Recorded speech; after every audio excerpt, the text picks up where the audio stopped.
நம்மை சுற்றி எத்தனையோ ஏகபோகங்கள் இருந்தாலும் நம்மை புரிந்து கொண்ட ஓர் உன்னதம் அருகில் இருந்தாலே போதும்.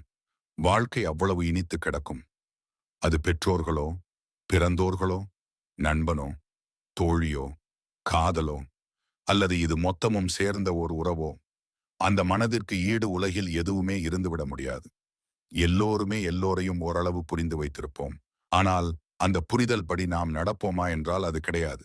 ஆனால் அப்படியெல்லாம் புரிந்து கொள்ளும் ஓர் அற்புதம் கிடைத்தால் மலையையே அசைக்கும் தெம்பு நமக்கு வரும். நாம் கூழாங்கல்லோ என்று நினைத்து குனிந்து கிடக்கையில் நீ வைரம் என்று உணர்த்தி தன்னுள் பதித்துக் கொள்ளும் தங்கம் போன்றது புரிதல் உள்ள மனது. புரிதல் நூலிலை போன்று நாம் நேசிக்கும் ஒருவரிடம் இருந்தாலும் எவரிடமும் எதற்காகவும் நம்மை விட்டு கொடுக்காது அந்த உறவு. நல்ல நட்பில் புரிதல் நன்மதிப்பை பெற்றுதரும். நெருக்கமான உறவில் புரிதல் நெருடல் வராமல் பார்த்து கொள்ளும். காதலில் புரிதல் கண்மூடித்தனமாக அன்பை வளர்க்கும். தந்தை தாயிடம் புரிதல் அவர்களை குழந்தைகளைப் போல பேணி காக்க தூண்டும். சகோதர சகோதரிகளிடம் புரிதல் சமுரிமையை பெற்றுத்தரும். தோழியிடம் புரிதல் எல்லாவற்றையும் பகிர தோன்றும். தோழனிடம் புரிதல் தோளில் சாய்ந்து ஆறுதல் தேடத் தோன்றும். கணவனிடம் புரிதல் காலம் முழுக்க காலடியில் இருக்க வைக்கும். மனைவியிடம் புரிதல் மனம் நோகாமல் பார்த்து கொள்ளும். குழந்தைகளிடம் புரிதல் அவர்களை குதூகலப்படுத்தும். சகூழியரிடம் புரிதல் சமத்துவத்தை வளர்க்கும். சமுதாயத்தில் புரிதல் சங்கடங்களை தவிர்க்கும். புரிதலோடு பிரிதல் நலமோ என்று எண்ண வைக்கிறது. குழந்தைகளின் மனத்தில் நம்பிக்கையை செதுக்குகிற சிற்பிகள்தான் பெற்றோர்கள்.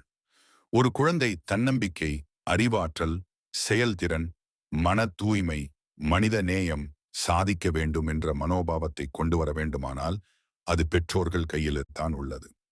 குடும்ப அமைதியை பெற சலனம் இல்லாததும் விசாலமானதுமான மனநிலை வேண்டும். எதையும் தாங்கும் இதயம் என்பார்களே, அது இங்கேதான் வேண்டும்.